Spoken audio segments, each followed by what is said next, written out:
નમો વરિયંદાણમ, નમો સિદ્ધાણમ, નમો વાયર્યાણમ, નમો વજ્જાયાણમ, નમો લોહે સૌવસાવણમ, એસો પંચ નમકારો સૌવ પાવપણાસણો, મંગલામ ચ સૌવેશી બળવમ વૈ મંગલમ, મંગલમ ભગવાન વીરો, મંગલમ ગૌતમ પ્રભુ, મંગલમ સ્થૂલભદ્રાદ્યા, જૈન ધર્મો સુમંગલમ. પ્રવચનનો વિષય છે માર્ગ ભૂલેલા જીવન પથિકોની પ્રતિબોધ કથા. આજથી 1245 વર્ષ પૂર્વે બનેલો 4 પ્રસ્તાવ અને 17,000 શ્લોકોની અંદરમાં ફેલાયેલો આ કુંવલઈ મારા નામનો ગ્રંથ ભૂલા પડેલા જે આ સંસારની અંદરમાં જીવો છે, જે જીવોને કદાચ પોતાને અહેસાસ નથી કે આપણે ભૂલા પડ્યા છીએ, આપણે આપણી જાત માટે વિચારીએ અને કોઈક આપણને એમ કહીને રોડ ઉપર ઉભેલો વ્યક્તિ કે સાહેબ તમે તો ભૂલા પડ્યા છો, આપ તો ભૂલે પડકે હો, એટલે સીધું આપણે કહીએ ભાઈ મને બધી ખબર છે ક્યાંથી જવાનું, કઈ જગ્યાએ જવાનું, ક્યાં ટર્ન લેવાનું, મારી ઓફિસ ક્યાં આવી, મારું ઘર ક્યાં આવ્યું, મારે જ્યાં જવાનું છે ત્યાં આવ્યું. હું આ શહેરમાં વર્ષોથી રહું છું અને આ શહેરના એક એક ખૂણા, એક એક રસ્તા, એક એક વરાંગ, એક એક ગલી કૂચીઓને હું જાણું છું.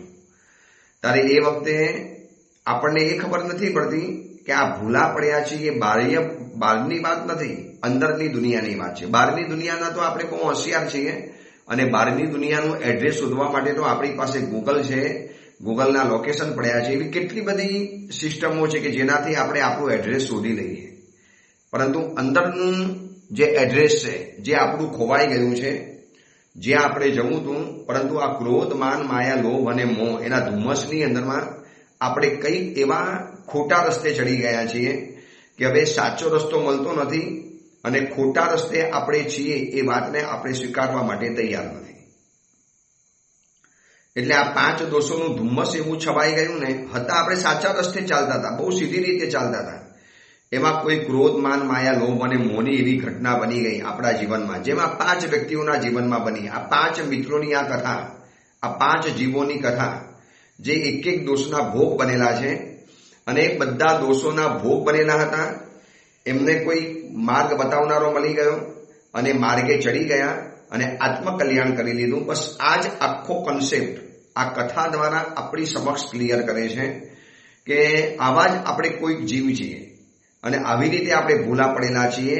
અને એટલા માટે આ ગ્રંથનો સ્વાધ્યાય, આ ગ્રંથના પ્રવચનો, આ ગ્રંથનું શ્રવણ એ કરતા કરતા આપણે પણ આપણી જાતને પૂછવું છે કે શું ભૂલો પડ્યો છું કે નથી છીએ. હું સાધુ જીવનમાં છું તો પણ ભૂલો પડેલો છું, તમે સંસારી જીવનની અંદરમાં છો તો પણ ભૂલા પડેલા છીએ. અને ન હોય તો આપણે આજે અહીંયા હોત જ નહીં, સીધા રસ્તે ચાલ્યા હોત તો કેટલાય જીવોનો મોક્ષ થઈ ગયો, આપણો પણ થઈ ગયો હોત. અનંતા જીવો ગયા, તારા પ્રભાવે ક્રોડ તરિયા, મુક્તિ મુજ નિશ્ચય સહી. જેના સહારે ક્રોડ તરિયા, જેના સહારે કરોડો વ્યક્તિ તરી ગઈ, તો આપણે કેમ રહી ગયા? બસ આવા જ કોઈ ભૂલા પડ્યા છીએ અને એનો અહેસાસ કરવા માટે આ કથા, આ પ્રવચન, આ ગ્રંથ જાણવો જરૂરી પડશે. અને કથામાં આપણે ત્યાં સુધી પહોંચેલા હતા કે હવે એક જીવ કુંવલઈ માલાને પ્રતિબોધ કરવા માટે કુંવલઈ ચંદ્ર કુંવર જાય છે. એમાં જંગલની અંદરમાં આવ્યા, એ જંગલની અંદરમાં એને અનુપમ દ્રશ્ય જોવા માટે મળ્યું. યક્ષ કન્યા સરોવરમાંથી પ્રગટ થઈ અને એને યક્ષની પ્રતિમા ઉપર રહેલી પરમાત્માની પૂજા કરી અને પછી અદ્ભુત કંઠે સ્તવન ગાયું, ગીત, સ્તુતિઓ, પરમાત્માની અદ્ભુત ભક્તિ અને અનુપમ લાવણ્ય, અદ્ભુત કંઠ, અદ્ભુત સ્વર. આ જોયા પછી કુંવરથી રહેવાયું નહીં, વાહ વાહ શબ્દ બોલી ઉઠ્યો અને એમાંથી યક્ષ કન્યાનું ધ્યાન ગયું અને યક્ષ કન્યા પણ આ કુંવલઈ ચંદ્ર કુંવરથી ઇમ્પ્રેસ બની ગઈ. કુંવલઈ ચંદ્ર કુંવરનું એક સૌભાગ્ય નામ કર્મ, એક આદય નામ કર્મ, એક એનું ભાગ્ય અને એના શરીરની જે રીતની રચના, જેનું દેહ, સુંદર દેહ, સ્વરૂપવાન દેહ, આ જોયા પછી યક્ષ કન્યા પણ સમજી ગઈ કે આ જેવી તેવી વ્યક્તિ નથી. આ જંગલની અંદરમાં આવી ચડેલી આ વ્યક્તિ કોઈ વિશિષ્ટ છે. એના શરીરના લક્ષણ જે માટી ઉપર ફૂટપ્રિન્ટ પડેલા હતા. પછી બંને સાથે થઈને ભક્તિ શરૂઆત કરી. હવે પૂછે છે કે આ જંગલની અંદરમાં કેવી રીતે યક્ષની પ્રતિમા ઉપર આવા અર્યન પરમાત્માની પ્રતિમા તમે આવી રીતે રોજ પૂજા કરવા શેના માટે આવો છો અને શા કારણે આવી પૂજા કરવાની? તમે આ ભગવાન સાથે શું તમારો સંબંધ જોડાયેલો છે? આ બધા સવાલો જેના મનની અંદરમાં કેટલાય સમયથી અંદરમાં હલચલ મચાવતા હતા. જ્યારથી આ જંગલની અંદરમાં કુંવલય ચંદ્રકુંવર આવ્યો ત્યારથી એના મનની અંદરમાં આ જ સવાલ પેદા થતો હતો કે આવા ઘનઘોર જંગલની અંદરમાં આવું અદ્ભુત જિનાલય, આવું અનુપમ જિનાલય. અમે પણ અત્યારે વિહાર કરતા કરતા કરતા શંખેશ્વર તરફ આગળ વધીએ છીએ. સુરતથી શંખેશ્વર એમાં વિહાર કરતા કરતા 2 જિનાલયોથી બહુ ઇમ્પ્રેસ થઈ ગયા. એક તો પહેલા નંબરની અંદરમાં સરભોણ અને બીજા નંબરની અંદરમાં વણછરા તીર્થ. બહુ વર્ષો પહેલા વણછરા તીર્થની અંદરમાં આવવાનું થયું હતું. બહુ વર્ષો પહેલા ઢાઢર નદીના કિનારે એક નાનકડું દેરાસર હતું, પ્રાચીન દેરાસર, અને એક નાનકડી ધર્મશાળા, નાનું ઉપાશ્રય. હવે હમણાં આવ્યા લગભગ 10 વર્ષ પછી અને જે રીતનું વિરાટ સર્જન થયું છે, એક અમદાવાદના ચુડગર પરિવાર પૂજ્યપાદ આચાર્ય ભગવાનસિંહ રાજ યશ સુરીશ્વરજી મારસાહેબની પ્રેરણાને પામી અને જે રીતે અદ્ભુત તીર્થનું સંચાલન થયું, સર્જન થયું, નિર્માણ થયું અને જે રીતનું લેન્ડસ્કેપ, જે રીતના બાગ બગીચા, જે રીતના વૃક્ષો ઝાડ ઉછેર્યા છે, જે રીતે એક એક ચીજ આમ બરોબર યોજનાબદ્ધ રીતે ગોઠવીને બધી વસ્તુઓ મૂકી છે. અને એટલી નીરવ શાંતિ એટલે કાનની અંદરમાં તમરા વાગે. બપોરના 12 થી 4 વાગ્યાનો સમયમાં તો એટલી બધી અદ્ભુત મજા આવી, એટલો આનંદ આવ્યો, એમ લાગ્યું કે જાણે કોઈ હિમાલયના ગિરી શિખર ઉપર બેઠેલા છીએ અને નીરવ શાંતિનો અનુભવ થાય છે. તો આ જિનાલયને જોયા પછી પણ થયું કેવું અદ્ભુત જિનાલય, કોને બનાવ્યું હશે, કોને લાભ લીધો હશે.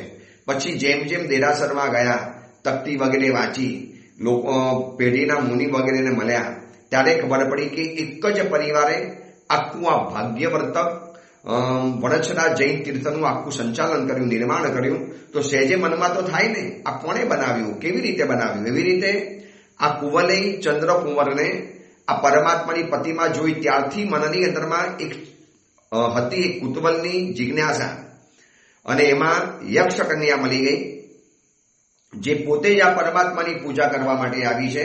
એટલે એને તો ખબર જ હોય. યક્ષ કન્યાએ પહેલા પૂછ્યું કે આપ કોણ છો, પહેલા એ બતાવો. એને કીધું કે અયોધ્યા નગરીનો રાજકુંવર છું. આવી રીતે મારું અપહરણ થયેલું અશ્વ દ્વારા, અને અમે પૂર્વભવના જે 5 દોષના ભોગ બનેલા વ્યક્તિઓ હતા, એક જ ગુરુની પાસે દીક્ષા લીધી, સંયમ જીવન સ્વીકાર્યું, 5 દોષોને ખતમ કર્યા, દેવલોકની અંદરમાં ગયા. ત્યાંથી 5 જીવો અલગ અલગ જગ્યાની અંદરમાં ગયા છે. એમાંથી સાગરદત્ત મુનિવર, જેમને મને પ્રતિબોધ કર્યો. હવે મારે એક જીવને પ્રતિબોધ કરવા માટે જવાનું છે કુંવલય માલાને, જે દક્ષિણ દિશાના દૂર દેશની અંદરમાં રહે છે. બસ એના માટે આ પ્રયોજન વસાત આ જંગલમાંથી પસાર થવાનું થયું અને પાણીની તરસ લાગી. પાણી પીવા માટે આ સરોવરની અંદરમાં આવ્યો.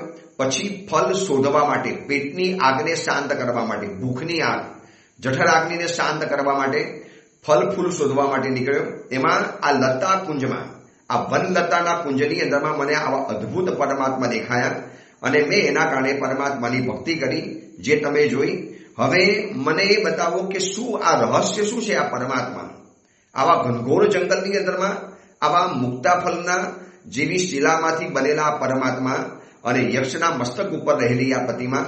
સામાન્ય પ્રતિમા હોય તો સમજો ચલો ક્યાંકથી કોઈ પ્રતિમા અહીંયા હતી અને કોઈ સાધના માટે લાવેલી અથવા તો જૂનું નગર હશે, પરંતુ યક્ષના મસ્તક ઉપર આવી પ્રતિમા. વાત મારે જાણવી છે શું છે, એટલે કંઈક હસીને, અને એનું હાસ્ય એટલું અનુપમ હતું ને કે સ્વરૂપવાન સ્ત્રીનું હાસ્ય પણ કેટલું સુંદર હોય, કેટલું સ્વરૂપવાન હોય, કેટલું નજાકત હોય, કેટલું નમણું હોય, એ કુમારે જોઈ લીધું. એના દાઢમની કરી જેવા દાંત, લાલ લાલ હોઠ, એકદમ નમણા અને પાતળા, અને એનું અદ્ભુત હાસ્યની સાથે એને કીધું કે કુંવર, કોઈને પણ આવી જિજ્ઞાસા થાય આ પરમાત્માને જોયા પછી. તમારી જિજ્ઞાસા બહુ વ્યાજબી છે. હવે સાંભળો સુંદર યુવક, જો તમને કુતૂહલ છે, જાણવું છે કે આ અરણ્યમાં જીન પ્રતિમા કેવી રીતે આવી અને આ યક્ષની પ્રતિમા સાથે કેવી રીતે આવી, એની બહુ લાંબી કથા છે. સાંભળશો?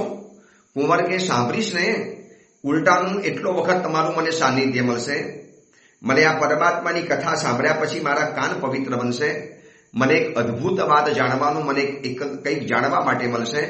એટલે આ ધરતી ઉપર જેટલા પણ જીનાલયો છે, જેટલી પણ જીન મૂર્તિ છે, એની પાછળનો એક એક ઇતિહાસ છે. આ ઇતિહાસ જ્યારે વાંચીએ ને ત્યારે ખબર પડે. હમણાં કલ્યાણ મેગેઝિનની અંદરમાં, કલ્યાણ નામનું જે માસિક આવે છે, એ મેગેઝિનની અંદરમાંથી જાણવા માટે મળ્યું કે અજીમગંજ અને જિયાગંજ, કલકત્તાની બાજુની અંદરમાં જે આ બે એરિયા છે, અજીમગંજ જિયાગંજ, ગંગા નદીના કિનારા ઉપર ત્યાં બનેલા જિનાલયો, જે ઇતિહાસ વાંચ્યો ને ત્યારે ખબર પડી કે શું જૈન શાવકોની ભાવના છે, શું પરમાત્મા માટે લોકો ધન અને પ્રાણ પણ ન્યોછાવર કરી દેવા તૈયાર છે. ત્યાંના બાબુ એમને દેરાસર બનાવ્યું હતું અને દેરાસર પોતાનું મોટી કોઠી બનાવી. આ એ સમયની વાત છે કે જે સમયની અંદરમાં અંગ્રેજોનું રાજ ચાલતું હતું અને કલકત્તાના એરિયાની અંદરમાં બાબુઓની પાસે એટલો અઢળક પૈસો કે એ પૈસાને જો ખાલી ગંગા નદીમાં નાખે ને તો આખો ગંગા નદીનો પ્રવાહ બદલાઈ જાય, એટલા અમાપ શ્રીમંતો હતા. તો એમાંથી એક બાબુને દેરાસર બનાવવાનું મન થયું. હવે દેરાસર બનાવ્યા પછી દાદા આદિનાથ, શત્રુંજય તીર્થના દાદા આદિનાથ ભગવાનની સપ્રમાણ એવી મૂર્તિ ભરાવી, પ્રાય કરીને સુવિધિનાથ કે સંભવનાથ ભગવાનની. હવે એ પ્રતિમા એટલી મોટી હતી કે એને દેરાસર સુધી કેવી રીતે પહોંચાડવી. હવે એ સમયની વાત છે, આજથી 150-200 વર્ષ પહેલાની વાત. ન કોઈ આવા ઇલેક્ટ્રિક સાધન, ન કોઈ આવી ક્રેન કે ન કોઈ આવા જેસીબી જેવા મશીનો. હવે કેવી રીતે પહોંચાડવાની? એ સમયની અંદરમાં અંગ્રેજોએ રેલવે લાઈન નાખેલી અને આ બાબુએ અંગ્રેજોની સાથે મંત્રણા કરી અને પોતાના ખર્ચે લગભગ 50 થી 60 કિલોમીટર, સ્ટેશનથી 50-60 કિલોમીટર અજીમગંજ ના છેક નજીક દેરાસરની એકદમ બાજુ સુધી રેલવેના પાટા નાખ્યા પોતાના ખર્ચે. વિચારી લેજો, એ જમાનાની વાત કરું છું. એક શ્રાવક દેરાસર માટે શું કરવા તૈયાર છે. પછી રેલવેના 4 પાયાવાળી મોટી બોગી બનાવી, ખુલ્લી બોગી, એની ઉપર આ પરમાત્માને પધરાવ્યા અને છેક દેરાસર સુધી આ પરમાત્માને લાવી અને પછી પરમાત્માને જિનાલયની અંદરમાં સ્થાપિત કર્યા. હવે ગવર્મેન્ટે કીધું કે આ કામ પતી ગયું છે ને, હવે પાટા અહીંથી હટાવી લો, કારણ કે અહીંયા તો કોઈ આવવાનું છે નહીં. તો બાબુને લાગ્યું કે આ દેરાસરની યાત્રા માટે લોકોને લાવવા જવા હશે તો અહીંયા સ્ટેશન તો બનાવવું પડશે. અજીમગંજ જિયાગંજ સ્ટેશન જે આજે છે એનો ઇતિહાસ બતાવું છું અને એ સ્ટેશન સુધી લોકોને લાવવા તો પડશે. એટલે એ લાવવા માટે રોજના 200 થી 250 માણસોને કહી રાખ્યું કે તમારે મારા ખર્ચે જવાનું, આવવાનું અને મુસાફરી કરવાની, ખાલી આટલું જ કરવાનું બસ. ગવર્મેન્ટના ચોપડે નોંધાય કે રોજના 200-250 માણસ મુસાફરી કરે છે આ સ્ટેશન ઉપર. ગવર્મેન્ટે લાગ્યું કે આ તો આવકનું સાધન છે એટલે સ્ટેશન કાયમી કરી નાખ્યું. આજે પણ અજીમગંજ ગિયાગંજ રેલવે સ્ટેશન છે. હવે શું ભક્તિ ભાવના, આ તો બહુ મેં તમને ટૂંકમાં વર્ણન કર્યું. બાકી કેવી ભક્તિ ભાવના હોય છે પરમાત્મા માટે. તો આવા દરેક મૂર્તિ, દરેક પરમાત્મા, દરેક તીર્થ, દરેકનો ઇતિહાસ છે. એટલો બધો ઇતિહાસ વિખરાયેલો પડ્યો છે, કદાચ લોકોને ખબર નથી કે કયા પરમાત્માનો કેવો અદ્ભુત પ્રભાવ છે, શું એનો મહિમા છે. આ તો મેં તમને એકાદ ઘટના બતાવી. આવી તો મારી પાસે ઓછામાં ઓછી 1000 ઘટના છે. દરેક તીર્થનો, દરેક મૂર્તિનો, દરેક મંદિરનો એની પાછળની કહાની, એની કેમ ઉત્પન્ન થયું, એનું ઉદ્ગમ સ્થાન કેમ બન્યું, એનો જન્મ શેના માટે થયો, એની એક અદ્ભુત કહાની હોય છે. તો આ યક્ષ કન્યા કહે છે કે કુંવર, બહુ લાંબી કહાની છે, તો કે સંભળાવો ને, આનંદ આવશે, તમારી સાથે એ બાને સાનિધ્ય મળશે. આ જંગલનું સુંદર મંગલ વાતાવરણ, એમાં તમારું સુખદ સાનિધ્ય અને સાંભળીશું. એટલે કુંવર સામે બેઠી છે યક્ષ કન્યા, બાજુની અંદર બેઠી છે કુબ્જા સેવિકા અને પંખીઓનો મધુર અવાજ, સરસ મજાનો મંદ મંદ વાતો પવન, સરોવર ઉપરથી પસાર થઈને આવી રહેલો ઠંડો ઠંડો મીઠો પવન અને કોઈ અલગારી પંખીઓ, સુંદર મજાના પંખીઓના મધુર અવાજ, સંગીતમય અવાજ અને એ બધાના અવાજને પણ શરમાવે એવો આ યક્ષ કન્યાનો કોકિલ કંઠ, મધુર અવાજ, તીણો અવાજ, તીક્ષ્ણ અવાજ, સ્ત્રી સ્વભાવને શોભે, સ્ત્રી જાતને શોભે એવો સરસ મજાનો સુરીલો અવાજ. અને એને કથાની શરૂઆત કરી કે સાંભળો, આ પૃથ્વી મંડળ ઉપર સોનાના ઊંચા તોરણોથી અલંકૃત, જેના દરવાજા અતિશય પહોળા છે, ખૂબ પહોળા છે, અને કિલ્લાઓથી શોભતી એવી માકંદી નામની નગરી હતી, જેના કિલ્લા જ સોનાના બનેલા હતા, અને એટલા બધા પહોળા, એટલા બધા વિશાળ કિલ્લા રહેલા હતા. અને એ કિલ્લાની આજુબાજુની અંદરમાં ખાઈ, જે જૂના સમયની અંદરમાં ચાલતી હતી, અને એ નગરી એવી હતી કે દેવોને પણ વાસ કરવાનું મન થાય, દેવોને પણ રમણીય લાગે, દેવોને પણ પોતાની અલકા નગરી છોડી અને આ માકંદી નગરીમાં આવવાનું મન થાય. હવે એ નગરીની અંદરમાં અત્યંત કાળો, અત્યંત શ્યામ, કોલસાને પણ શરમાવે, કોલસા ઉપર 100 વખત કાળો કલર કરો અને પછી એ કોલસો જેવો દેખાય એવો અત્યંત શ્યામ, શરીરથી દુર્બલ, જેના શરીરનો સ્પર્શ અત્યંત કઠોર છે, વૃક્ષ છે, બિલકુલ સુકડો, જેના શરીરની અંદરમાં લોહી માત્ર નથી, બિલકુલ નસો દેખાય, અને જન્મજાત દરિદ્રનો અવતાર, દૌર્ભાગ્યનો અવતાર, અને બિલકુલ કદરૂપો. એમ લાગે કે આ દુનિયાની બધી જ કદરૂપતા વ્યક્તિની પાસે ભેગી થઈ ગઈ છે.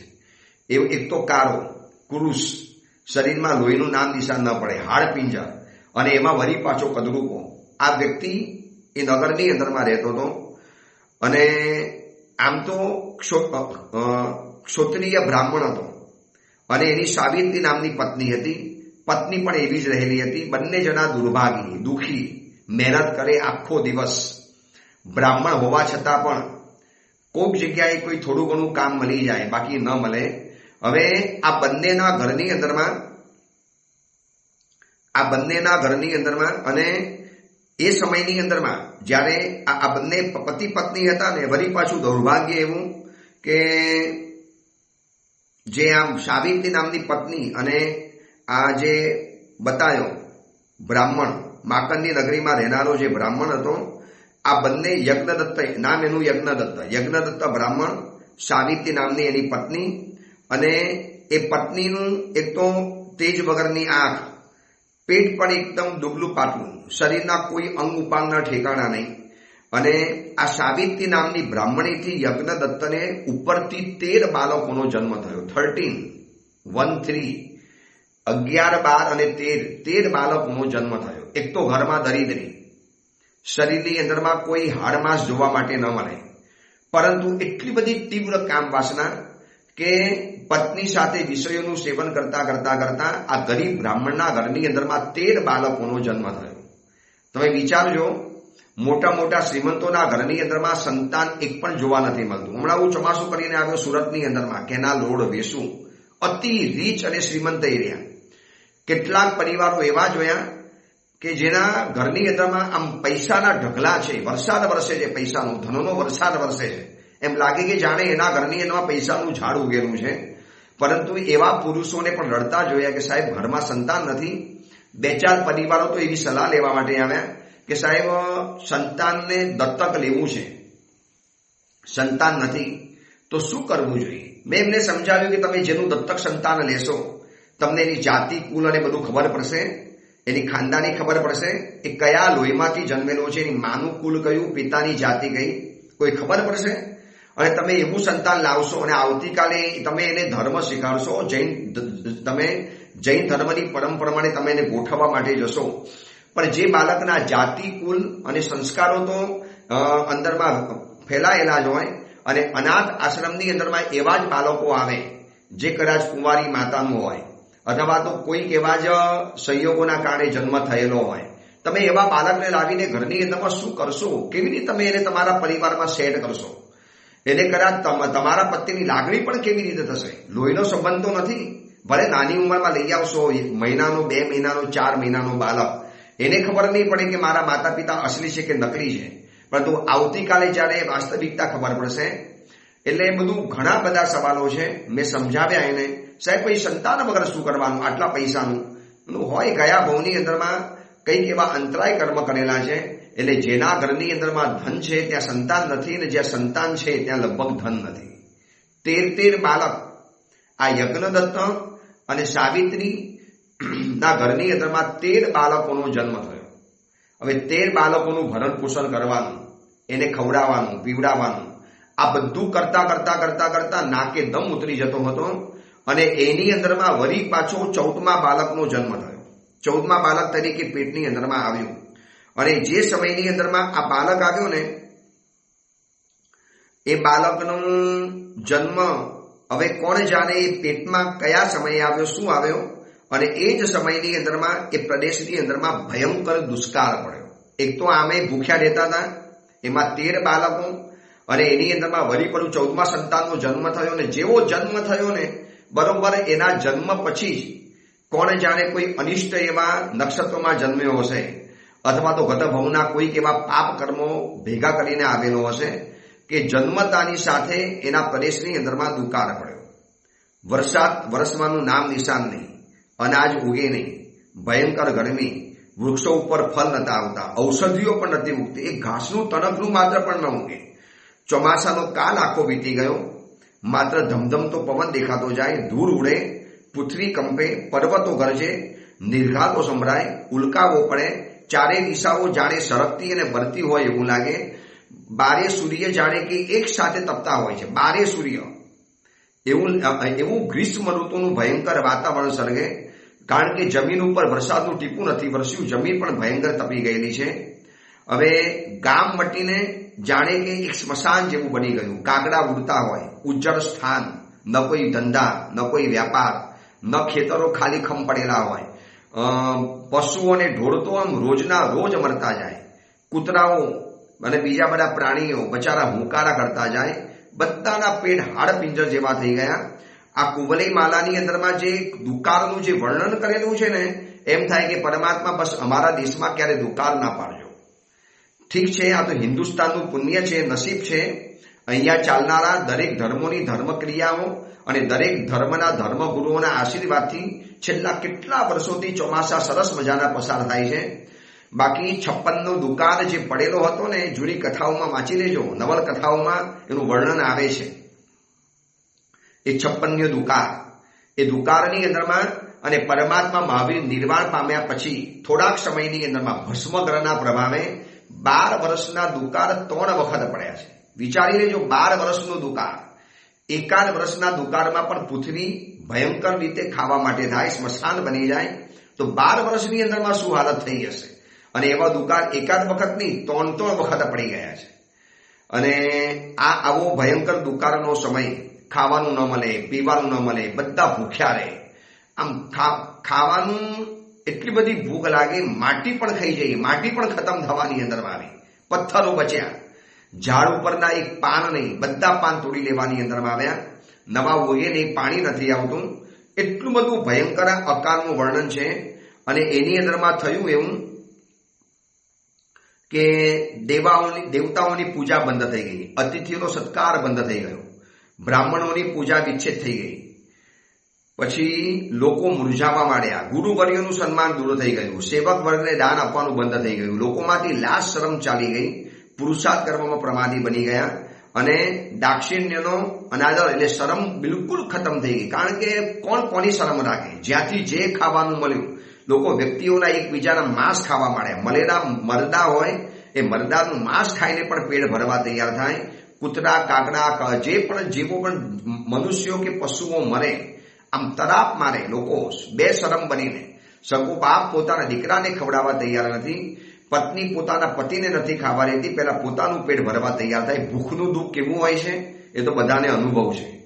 કોને અનુભવ નથી આ ભૂખના દુઃખનો? અને આવો ભયંકર દુકાળ પડ્યો અને લોકમાર્ગનું ઉલ્લંઘન થવા માંડ્યું. લજ્જા ગઈ, વડીલોના વચનની અવજ્ઞા થવા માંડી અને યુવાનો બદલાઈ ગયા, તરુણીઓ બદલાઈ ગઈ. અને આ માકનની નગરી દુષ્કાળની અંદરમાં એવી બદલાઈ ગઈ કે બીજી બધી વાતો છોડો, રાત દિવસ માત્ર ભોજન સિવાય કશી જ વાત નથી થતી. ક્યાંકથી ભોજન મળે, ક્યાંય કોક મરી ગયો, ક્યાંય કોકના હાથની અંદરમાં એકાદ કોઈ જમીન ખોદી અને કાંઈ એકાદ બે દાણા મળી ગયા, બસ એના માટે મારામારી ચાલે. રીસરનું પ્રેત લોક એક જાણે કે નરક ઊભી થઈ ગઈ. અને પુરુષો અને સ્ત્રીઓ આવા દીન, દુઃખી અને હતાશ દેખાતા હતા. જાણે કે ઘર ઘર સ્મશાન બની ગયું છે, પ્રેતનો આવાસ બની ગયો. અથવા તો એમ લાગે કે જાણે કે આખો દેશ, એ પ્રદેશ આખો યમપુરી, યમરાજાનો વાસ બની ગયો છે. આવા આખા પ્રદેશની અંદરમાં હાહાકાર મચી ગયો. લોકો પેટનો ખાડો પૂરવા માટે પણ કાયર બની ગયા. ખાવાનું ન મળે મહંતો, મહાપુરુષો, કુલપુત્રો, વણિકો, શ્રેષ્ઠીપુત્રો, આ બધાના કુલો ખતમ થવાની અંદરમાં આવ્યા. પરિવારના પરિવારો ખતમ થવાની અંદરમાં આવ્યા. ઉત્તમમાં ઉત્તમ પરિવારોના ઘરની અંદરમાં મોતના સંગીતો સંભળાવવા મળ્યા અને બ્રાહ્મણો ધન ભોજન માત્રથી વર્જિત થઈ ગયા અને વ્યાપાર બંધ થઈ ગયો. ભિક્ષા ન મળે, આજીવિકા ન મળે, કુટુંબોનો વિનાશ થવાની અંદરમાં આવ્યો અને આ કુટુંબોની સાથે અનેક કુટુંબો ખતમ થઈ ગયા ને એની અંદરમાં આ માકંદી નગરીનો આ યજ્ઞદત્ત બ્રાહ્મણ અને એની સાવિત્રી નામની પત્ની અને એના જે 13 પુત્રો હતા એ બધા પણ કાલના ખપ્પરની અંદરમાં હોમાઈ ગયા. માત્ર બચ્યો હોય તો આ છેલ્લો પુત્ર જે હતો યજ્ઞસોમ એ જ બચી ગયો. આ આખી કથા કુંવરચંદ્ર કુંવરને એ જંગલની અંદરમાં યક્ષ કન્યા બતાવી રહી. કુંવર, જે રીતે મેં કથા જાણી છે અને જે રીતે કથા જાણી છે તમને આખી બતાવી દઉં છું કે આ પરમાત્માની પ્રતિમાનું સર્જનમાં શું નિમિત્ત બન્યું, શું કારણ બન્યું. આ જંગલની અંદરમાં આવી અદ્ભુત પ્રતિમા ક્યાંથી આવી, આ તમારા મનની અંદરમાં જે સવાલ ઉભો થયો છે એની આ કરુણ અને સુંદર, આમ કરુણ પણ કથા છે અને એક સરસ મજાની પણ કથા છે. અને કુંવરચંદ્ર કુંવરને યક્ષ કન્યા કહે છે કે કુંવર, એ એટલો ભયંકર દુકાર, કોઈની શરમ રાખવા તૈયાર નહીં, કોઈની સંબંધ રાખવા તૈયાર નહીં, કોઈની આમન્યા કે મર્યાદા રાખવા તૈયાર નહીં અને એટલી ભયંકર હદે આ દુકાળનું વાતાવરણ આગળ વધતું હતું. અને બરાબર એ જ સમયની અંદરમાં અનેક પરિવારો જે ખતમ થઈ ગયા. યાદ આવે છે ને આ કોરોના નામની પણ મહામારી, આપણે સમયમાંથી પસાર થયા છીએ અને એમાંથી તો ઓડિયો વ્યાખ્યાન શરૂ થયા. બાકી ઓડિયો વ્યાખ્યાન કરવાનું સપનું પણ નહોતું, વિચાર્યું પણ નહોતું, કોઈ મનમાં વિચાર સુદ્ધા પણ નહીં કે આ જિંદગીમાં આવી રીતે ઓડિયો વ્યાખ્યાન થશે અને આટલા બધા દેશના લોકોની સાથે આવી રીતે આ સંબંધ દ્વારા જોડાવાનું થશે. કેટલા બધા દેશોના લોકો સાથે આ ઓડિયો પ્રવચન દ્વારા સંબંધો ઉભા થયા છે અને એનાથી કેટલા બધા શાસનના સુકૃતોના કાર્યો થઈ ગયા. આ અંતરિક્ષી તીર્થનો વિહારધામનું નિર્માણ પણ આ ઓડિયો પ્રવચન દ્વારા થશે. એની પહેલા પણ જેટલા આપણે ઉત્સવો ઉજવ્યા તો કોરોનાના સમયને તો આપણે આંખ સામે જોયો છે, કેવી હાલાકી, બધું જ બંધ, લોકડાઉન જેને કહી શકાય. અને આમાં આ યજ્ઞદત્તનો આખો પરિવાર હોમાઈ ગયો. માત્ર એક છેલ્લો પુત્ર યજ્ઞસોમ એ બાકી બચી ગયો. પણ એ બચારો પણ બચ્યો ને પણ મરવાના સ્વરૂપે બચેલો છે. હવે પોતાના 13 ભાઈઓ ખતમ થઈ ગયા, માતા પિતા ખતમ થઈ ગયા. આ બધાના જેને મોત જોયા હોય એ દીકરાની શું હાલત હોય, કેટલું એનું દયનીય જીવન કહેવાય કે પોતાની આંખ સામે માતા પિતા ગયા અને 13 ભાઈઓ મરી ગયા અને પોતે ભૂખ્યો મરે છે. આયુષ્ય બલવાન છે, મરાતું પણ નથી, ખાવા મળતું પણ નથી. એને એમ થાય કે હું કેમ ન મરી ગયો, હું કેમ જીવતો રહ્યો, શેના માટે જીવતો રહ્યો, મને પણ કુદરતે લઈ લેવો જોઈએ. મારા 13 ભાઈઓ ગયા, માતા પિતા ગયા, બિલકુલ અનાથ, એકલો અટુલો, આમે પણ ગરીબ હતા. ઘર તો ખતમ થઈ ગયું દુકાળની અંદરમાં અને રોજ રખડે કૂતરાઓની સાથે, જ્યાં જે મળે તે ખાઈને આમ કરતા જેમ તેમ કરીને કોઈક એને એકાદ ટુકડો આપી દે. ક્યાંક આ બિચારો એકલો અનાથ બાળક છે એવી દયાથી, અથવા તો આ બ્રાહ્મણનો દીકરો છે એમ ધારીને લોકો એને કોઈ પણ રીતે સાચવી લેતા હતા. પણ ક્યારેક વીણીને ખાવું પડે, ક્યારેક મહા મુસીબતે માગીને ખાવું પડે. સુધાના કારણે એના સકલ સંબંધીઓ, એટલે જેટલા સંબંધીઓ હતા કોણ કોની સામે જોવા તૈયાર થાય આ દુકાળના સમયની અંદરમાં. એટલે આયુષ્ય બલવાન તો માટે બચી ગયો છે અને એની અંદરમાં જેમ તેમ કરીને, એટલે આમ કૂતરાની રીતે જિંદગી જીવીને આ યજ્ઞસોમ સમય પસાર કરે છે. અને એમાં સારા દિવસો આવ્યા, સારા ગ્રહો થયા અને એટલો જબરજસ્ત વરસાદ પડ્યો, ગ્રહ ગતિના યોગે વળી પાછો વરસાદ પડ્યો. વનસ્પતિઓ યુગી, ખેતરો સમૃદ્ધ બન્યા, નદી તલાવ કુવા આ બધા સમૃદ્ધ બન્યા, નવા ફસલો થવા માંડી અને નવી રીતે વળી પાછી જિંદગી આગળ વધવા માંડી. ઉત્સવ પ્રવર્ત્યો. હવે લોકોના વળી પાછા વિનય, લજ્જા, શરમ, સંબંધ જે બધું ખતમ થઈ ગયું હતું, માનવીય ગુણો બધા વળી પાછા આવી ગયા અને એવા સમયની અંદરમાં હવે લોકોની દયા ઉપર જીવતો આ બ્રાહ્મણનો દીકરો યજ્ઞસોમ, એને પણ લોકો હવે ધીરે ધીરે કરવા માંડ્યા અને એમાં એની ઉંમર થઈ 16 વર્ષની ઉંમર થઈ. 16 વર્ષ. હવે કામ તો કશું મળે નહીં, ભણવાનું તો થયું નહોતું બ્રાહ્મણ વિદ્યાનું, અને બ્રાહ્મણ થયા પછી પણ ચંડાલ કરતા પણ હલકા કામ કરવા પડે. લોકોના સંડાસ સાફ કરવાના, ટોયલેટ સાફ કરવાના, ઘર સાફ કરવાના, લોકોના ઘરની અંદરમાં ઝાપડ ઝૂપડ કરવાની, ખેતરો સાચવવાના.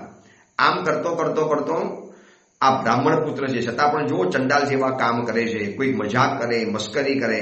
આમ કરતા કરતા કરતા સમય તો પસાર કર્યો, 18 વર્ષનો થયો. અને એક દિવસ એકલો અટુલો છે, સાંજ પડે, કોઈ પણ મકાનના બહારના ઓટલા ઉપર સૂઈ જાય. એ એટલા ઉપર સૂતા પછી આંખમાંથી આંસુની ધાર ચાલે છે કે મારી ઉંમરે બધા છોકરાઓ કામે લાગી ગયા, કોઈના લગ્ન થઈ ગયા, કોઈને પરિવાર છે, અને હું જ એકલો આવો દુઃખી. મને જ આ જીવનની અંદરમાં આટલું બધું પારાવાર કષ્ટ મળ્યું. માતા પિતા ગયા, 13 ભાઈઓ ખતમ થઈ ગયા. બ્રાહ્મણ હોવા છતાં પણ આ ચંડાલ જેવા કાર્યો કરવા પડે છે. કેમ આવું થયું છે? બસ એ સમયની અંદરમાં વિચારતા વિચારતા વિચારતા હવે આગળ શું થાય છે, શું કરે છે, એ યજ્ઞસોમ નામનો આ 18 વર્ષનો ગરીબ બ્રાહ્મણ શું એના જીવનની અંદરમાં વળાંક લે છે અને ક્યાં એની જિંદગી પહોંચે છે. આ યક્ષ કન્યા કુંવલેચંદ્ર કુંવરને આ અદ્ભુત કથા બતાવે છે. એની વાત આપણે આવતીકાલે જાણીશું. એ જ મંગલ કામના, મંગલ ભાવના. જીનાગના વિરુદ્ધ કાંઈ પણ બોલાયું હોય તો મિચ્છામિ દુક્કડમ.